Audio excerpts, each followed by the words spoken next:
नमस्कार। कैसे हैं आप सभी लोग। तो 4 बजे के इस सेशन में आप सभी का स्वागत है। आज एक विशेष सेशन सीडीएस के लिए सिनोनिम्स और एंटोनिम्स पर डिपेंड।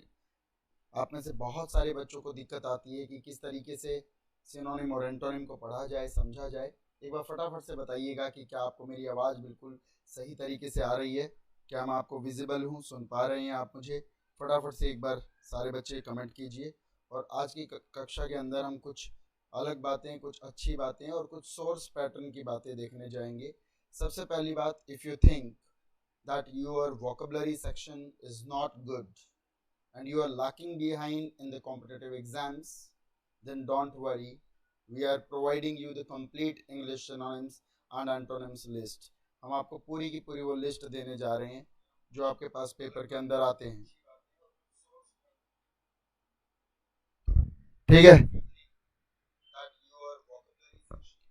चलिए तो शुरू करते हैं आज के इस सेशन के अंदर किस तरीके की बातचीत होगी। और उससे पहले मैं आपके साथ एक इंफॉर्मेशन शेयर कर दूं, साझा कर दूं। अड्डा कामयाबी का अपना पब्लिकेशन लेकर आया है और इसी के अंदर पब्लिकेशन के अंदर 999 रुपीज़ के अंदर आपके पास बैंक का और एसएससी का पूरा पब्लिकेशन प्राइम मिल रहा है, जिसके अंदर बैंक की 6 वेल डिज़ाइन बुक्स है 13,000 प्लस क्वेश्चंस के साथ, और एसएससी की 5 वेल डिज़ाइन बुक्स है 15,000 बुक्स के साथ।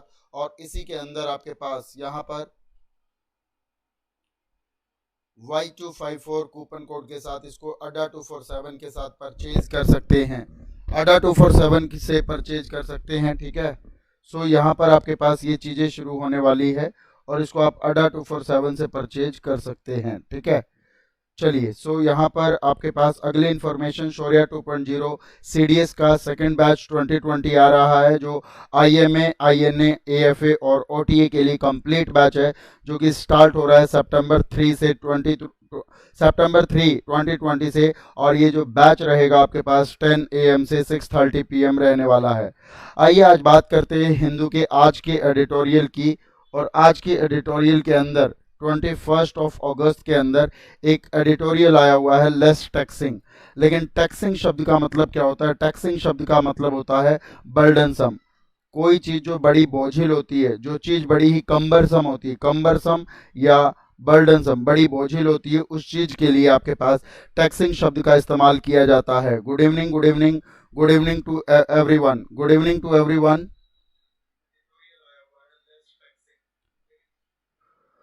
आवाज़ बिल्कुल ठीक है भैया, आवाज़ बिल्कुल ठीक है, कोई भी प्रॉब्लम नहीं है, आवाज़ बिल्कुल ठीक है। अगर फिर भी कोई प्रॉब्लम है तो एक बार सारे बच्चे बताइए। और उसी के अंदर जो सबसे पहला शब्द आज यूज़ हुआ है वो यूज़ हुआ है एम्फेसिस। एम्फेसिस शब्द एस से ख़त्म होता है।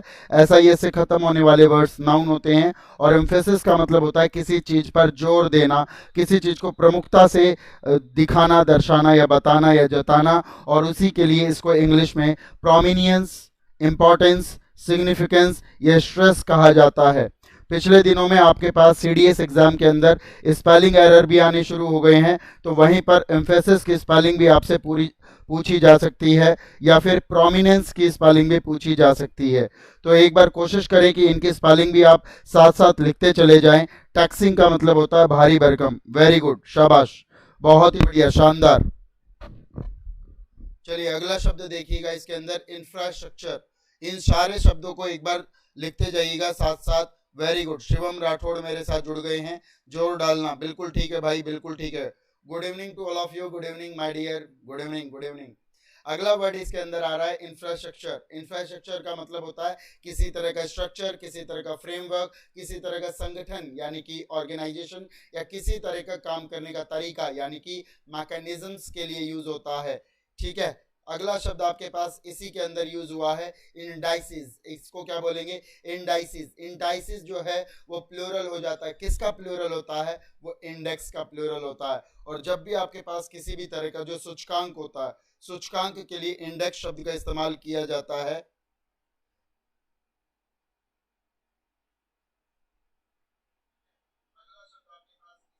ठीक है, इसी को वो बोलते हैं इंडिकेटर, गाइड, मार्क या मेजर। गाइड का मतलब यहाँ पर कोई पथ प्रदर्शक दिखाने वाला व्यक्ति नहीं है, कोई भी ऐसी चीज जो किसी चीज की सूचना देने का काम करता है, सूचक जो होता है वो किसी चीज का, वो इंडिकेटर या गाइड के तौर पर कहलाता है, और इसे इंडेक्स के तौर पर हम लोग जानते हैं। बहुत ही बढ़िया। ढांचा, बिल्कुल ठीक है। मापदंड या ढांचा के तौर पर इंफ्रास्ट्रक्चर को ढांचा कहते हैं, बिल्कुल ठीक है।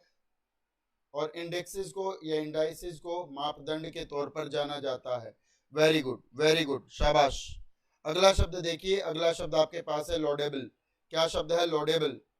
अरे भाई बोलो, कौन सा शब्द है लॉडेबल?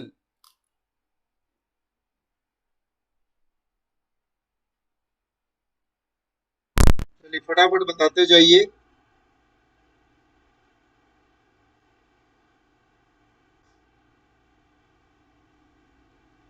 चलिए, बहुत ही बढ़िया, शानदार।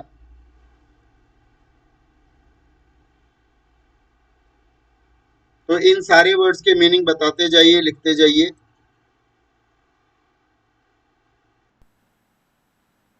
और अब मुझे बताइए कि क्या मेरी आवाज बिल्कुल सही से आ रही है? जिन बच्चों को एक दो बार शिकायत आ रही है वो सारे बच्चे एक बार बता दीजिए। Speak loudly please, sound is not clear. क्या अब आपको आवाज बिल्कुल ठीक तरीके से आ रही है? एक बार जल्दी से जल्दी बताने की कोशिश कीजिए। और इसके साथ हम फोर्थ वर्ड के पास जा रहे हैं, लॉर्डेबल। LAUD, लॉर्ड शब्द से यूज होता है, लॉर्ड। लॉर्ड शब्द का मतलब होता है किसी की प्रशंसा करना। और लॉर्डेबल, लॉर्डेबल शब्द का मतलब हो जाता है प्रशंसनीय के सेंस में, या प्रेज वर्दी या कमेंडेबल के सेंस में यूज हो जाता है। चलिए, बहुत बढ़िया, शाबाश। तो प्रेज वर्दी, कमेंडेबल या एडमायरेबल को इंग्लिश में लॉडेबल के सेंस में जानते हैं। कमेंड शब्द का मतलब भी प्रशंसा करना होता है, और एडमायर शब्द का मतलब भी प्रशंसा करना होता है। सिनोनिम और antonym, are there any importance of banking sector? बिल्कुल इक्वल इंपॉर्टेंस है बैंकिंग सेक्टर में। बैंकिंग सेक्टर के अंदर बेशक डायरेक्ट सिनोनिम एंटोनिम नहीं आते, लेकिन रीडिंग कॉम्प्रिहेंशन के अंदर एक या दो क्वेश्चन आते हैं। रीडिंग कॉम्प्रिहेंशन के अंदर से ही चार चार वर्ड उठा के एक दूसरे के साथ मैच करने आते हैं, या दो दो वर्ड के ग्रुप आते हैं और उसमें से ये बोल दिया जाता है इनमें से कौन से एक सेट ऐसा है जो आपस में सिनोनिम या एंटोनिम का रिलेशन नहीं रखता है। तब आपको उनके के सारे वर्ड्स, उनके सिनोनिम, उनके एंटोनिम, उनके फैमिली ऑफ वर्ड्स को दिमाग के अंदर कैप्चर रखना बहुत जरूरी है। अगला शब्द आपके पास है ऑब्जेक्टिव। ऑब्जेक्टिव का मतलब होता है किसी तरह का उद्देश्य, किसी तरह का एम, इंटेंशन या पर्पस के सेंस में यूज होता है। और इसी से अगला शब्द है पॉइंट आउट। पॉइंट आउट का मतलब है किसी चीज को चिन्हित करना, किसी चीज का उदाहरण देना, किसी चीज के बारे में इशारा करना। ड्रॉ अटेंशन, तो किसी के साथ किसी चीज के लिए आप ध्यान खींचने की कोशिश करते हो, टू ड्रॉ अटेंशन टू के सेंस में यूज होता है। तो पहला मीनिंग आइडेंटिफाई। अरे भाई लिखते जाओ, साथ साथ लिखते जाओ। एक बार आप लिखोगे तो आपको पता लगेगा कि हमारी क्लास के अंदर सुबह 10 बजे रूट वर्ड से वन वर्ड सब्सटीट्यूशन चल रहे हैं फिलहाल। और शाम 6 PM पर डेली आपके पास ग्रामर का सेशन चल रहा है। और आज ग्रामर के अंदर प्रोनाउन का सेशन चलने वाला है आधा घंटे का। और उसी के साथ डिफेंस के चैनल पर आज 9 बजे फिर से सिनोनिम एंटोनिम की पूरी 1 घंटे की क्लास होने वाली है। जिन बच्चों को भी आना है वो डिफेंस अड्डा वाले चैनल पर जरूर से जरूर आ जाना, ठीक है? चलिए, सो पॉइंट आउट का मतलब है आइडेंटिफाई, मेंशन, इंडिकेट या ड्रॉ अटेंशन टू। याद रखिएगा, जब भी ड्रॉ अटेंशन टू या पे अटेंशन टू, किसी पर ध्यान देना, टू पे अटेंशन टू, किसी का ध्यान खींचना, ड्रॉ अटेंशन टू के सेंस में यूज होता है, ठीक है? चलिए अगला शब्द देखते हैं। ऑर्गेनाइज सेक्टर या वर्कफोर्स क्या होती है? यानी कि संगठित क्षेत्र या संगठित काम करने वाले लोग क्या होते हैं? इसे बेसिकली फॉर्मल सेक्टर के तौर पर जाना जाता है, या औपचारिक अर्थव्यवस्था के तौर पर जाना जाता है। आखिर क्या होता है ये? It is the part of the economy that is taxed और monitored by any form of government. ये अर्थव्यवस्था का वो हिस्सा होता है जिस पर टैक्स लगाया जाता है, या सरकार की किसी भी रूप या स्वरूप में इसके ऊपर निगरानी रखी जाती है, उसे ऑर्गेनाइज सेक्टर कहा जाता है। लेकिन हमारे देश के अंदर तो न केवल ऑर्गेनाइज सेक्टर फल फूल रहा है, बल्कि अनऑर्गेनाइज सेक्टर भी बहुत तेजी से फल फूल रहा है, ठीक है?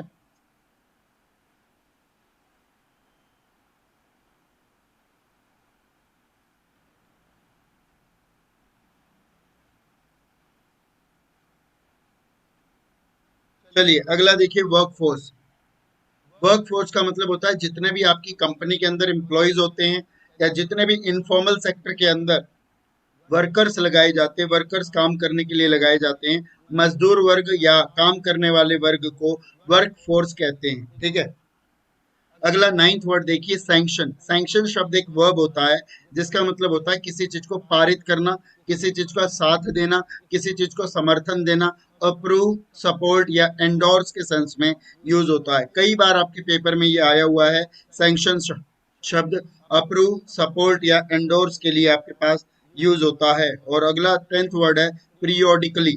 जो पीरियड शब्द है वो नाउन है, पीरियोडिक शब्द जो है वो एडजेक्टिव है, और पीरियोडिकली शब्द जब बन जाएगा, जब किसी एडजेक्टिव के साथ लास्ट में एल वाई लग जाता है, तो वो क्या बन जाता है भैया, एडवर्ब बन जाता है। और पीरियोडिकली का मतलब है एक पीरियड छोड़ के एक बार, एक पीरियड छोड़ के एक बार, यानी 8 रेगुलर इंटरवल, 8 रेगुलर इंटरवल्स के तौर पर यूज हो जाएगा। ठीक है, वेरी गुड, शाबाश। कामगर के तौर पर यूज करते हैं। CONCUR, कॉन्कर का मतलब बताओ। कॉन्कर का मतलब होता है भाई अग्री। कॉन्कर का मतलब होता है भाई अग्री वर्ड होता है। अग्री का मतलब होता है किसी से सहमत होने के लिए यूज किया जाता है। ठीक है। CO या CON से रूट से यूज होने वाले वर्ड, दो या दो से ज्यादा लोग जब कोऑपरेट करके, कोऑर्डिनेट करके काम करते हैं, उसके लिए यूज किया जाता है। बिलाल भाई कह रहे हैं कि सर मेरे सवाल का जवाब दो। भाई आपके सवाल का जवाब दे चुके हैं। चलिए अब यहाँ तक के 10 वर्ड जिनको याद हो गए हैं, इनमें से अब उन वर्ड्स की लिस्ट बनाइए जिन वर्ड्स को आपने पहली बार सुना पढ़ा है, या बहुत दिनों तक अगर आपको याद रखना पड़े तो शायद ये आपको याद ना रहे, उसको कम से कम 4 या 5 बार कमेंट बॉक्स में लिख दीजिए, फिर आपको कभी दिक्कत नहीं आएगी। ठीक है। चलिए इसी से आगे बढ़ते हैं। इसी एडिटोरियल का अगला ईडियम या फ्रेज के तौर पर यूज होता है। और आपको पता लग गया होगा कि अब आपके पास CDS के एग्जामिनेशन में ईडियम और फ्रेज भी आने लग गए हैं, और जो कि करंट न्यूज़पेपर से रिलेट होकर आते हैं। अब अगर करंट न्यूज़पेपर से रिलेट होकर आते हैं, तो पहला फ्रेजल वर्ब है ऑन ऑफर। कोई चीज ऑफर पे है, मतलब कोई चीज आपके पास उपलब्ध जब चीजें होती हैं, उसके लिए अवेलेबल के सेंस में यूज कहते हैं। ऑन ऑफर का मतलब होता है अवेलेबल। अवेलेबल शब्द अपने आप में किसी चीज की उपलब्धता के लिए यूज किया जाता है। ठीक है।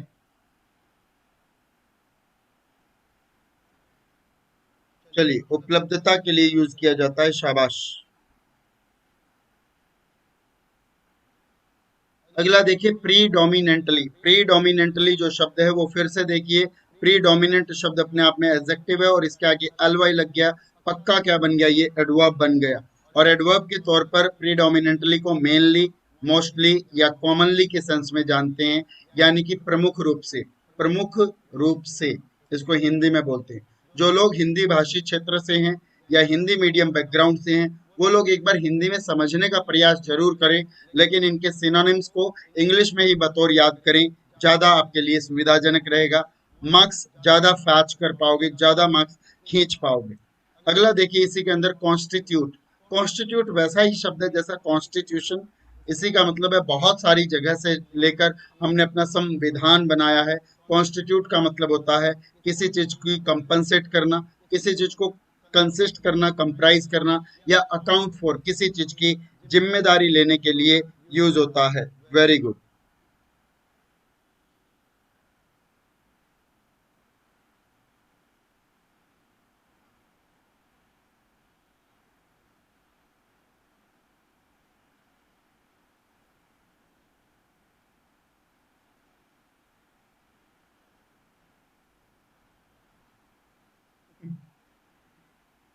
चलिए अगला देखिए, परव्यू। PURVIEU PURVIEW, परव्यू जो शब्द है, परव्यू शब्द का जो मतलब होता है वो होता है किसी चीज की रेंज, स्कोप या एम्बिट। किसी चीज की रेंज, स्कोप या एम्बिट को इंग्लिश में बोलते हैं परव्यू, यानी कि किसी चीज का स्कोप क्या है, किसी चीज का अपना माहौल क्या है, उस चीज के अंदर इस शब्द के लिए परव्यू शब्द का इस्तेमाल होता है। नेक्स्ट वर्ड आपके पास है बी मार्क्ड बाय। कोई चीज, किसी चीज के द्वारा चिन्हित होना इसी को करेक्टराइज के सेंस में, डिस्टिंग्विश यानी स्पेशल कैटेगरी में रखने पर, किसी चीज को एक यूनिक आइडेंटिफिकेशन देने पे या टाइपिफाई करने पर। और आपको मैंने बताया है IFY शब्द को, IFY से खत्म होने वाले शब्द सारे वर्ब कहलाते हैं। सोनू तंवर पूछ रहे हैं कॉन्वालेसेंस का मतलब क्या होता है। कॉन्वालेसेंस का मतलब होता है to recovery from a very long illness. बड़ी लंबी बीमारी के बाद आप अपने आप को जब रिकवर करते हैं, और ये कॉन्वालेसे वर्ब से बनता है, कॉन्वालेसेंस CE से खत्म होने वाले वर्ड्स वर्ब नाउन कहलाते हैं। तो सोनू भैया कॉन्वालेसेंस का मतलब होता है रिकवरी। ठीक है, अगला शब्द आपके पास है वेल डिफाइंड। वेल डिफाइंड का मतलब है साफ तरीके से डिफाइन की गई जो चीज होती है उसे वेल डिफाइंड कहते हैं। Something which is clearly described, जिसको बहुत तरीके से डिस्क्राइब किया गया है उसे वेल डिफाइंड के तौर पर यूज करते हैं।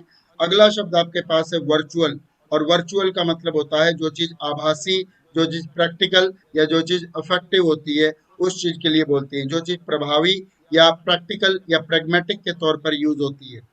परव्यू को हिंदी में कहते हैं माहौल, एम्बिट या स्कोप।